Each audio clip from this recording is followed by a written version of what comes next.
Okay, let me tell you what. I got another analogy. Who's been to a strip club? Show of hands. Never in my life. You've never been to a strip club? I'm lying. I'm joking. All right, you're a dirty. You're an animal. I know you have. That's a Right? good analogy, This actually. is a great analogy.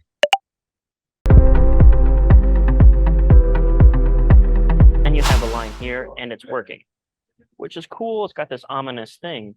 This is another concept. Whenever you find the emotion, you need to let it breathe. All right, you've got to give it space. And in copy, we're blessed because that happens in a still frame on a page. It's not moving, it's not dynamic. So when I find the emotion, how do I let it breathe? I simply expand the word count around that emotion.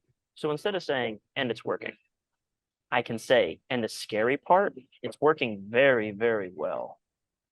So the emotion, the ominous nature of that, I just gave it double the word count.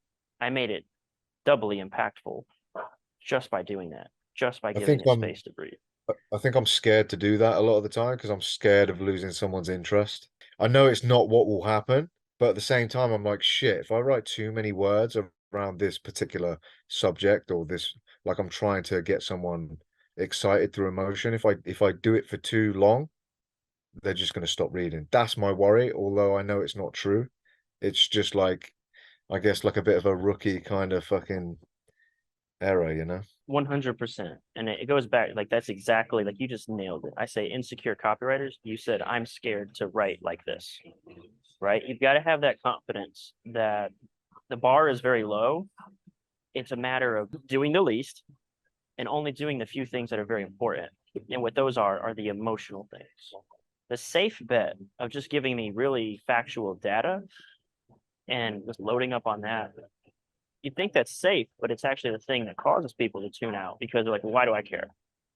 So, I don't like to use terms like emotional roller coaster. I fucking hate that term because it's not very prescriptive. It doesn't tell me what to do, right? So what I can tell you to do is like when you have that sort of, you're triggering, you're targeting an emotion, just double the word count in that space because that is actually, again, going back to everything we're talking about here.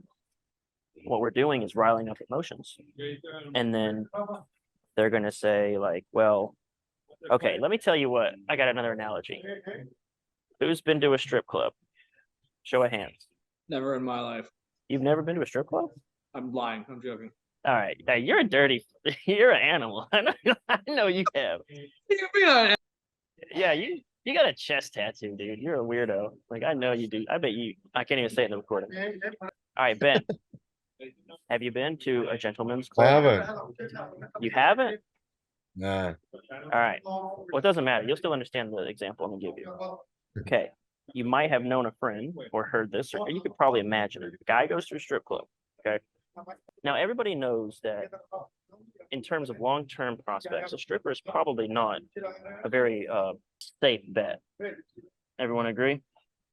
And yet, guys will go to the strip club and they'll get like a private dance or whatever in the secret room or whatever. And then they'll come out and be like, I got to save this girl. They'll come out and be like, I've got to show her the path. She's different. She's smart. She was going to go to college. I'm going to get her out of here. Right? Can you guys all level with that narrative? Yeah. Right? I get it. Cody's smiling like he knows, like he's been that guy. I know people. Yeah, I've seen this happen. Right? You've seen it. Okay. So what's happening is the emotional impact of this naked young dancing girl is very powerful. It causes attraction. Attraction is not a choice, it's an emotional response. Okay. Then he starts talking to her and finds out any piece of information that he can to justify this attraction for someone that he knows he should not be attracted to. That's what we do with sales letters. All right. We get them in a very highly reactive emotional state where they're very excited about an opportunity they know is a long shot. It probably shouldn't go this way, probably shouldn't happen. And then we feed them, I was going to go to college. I really wanted to be an animal doctor. I love working with kids. And then they go, this one's different. This sales This is a letter is great different, analogy, man. That's a right? good fucking analogy, This actually. is a great analogy. Yeah, it makes sense. Yeah. 100%. So you have to think first, you got to get someone very hot and heavy, very riled up, very emotionally engaged.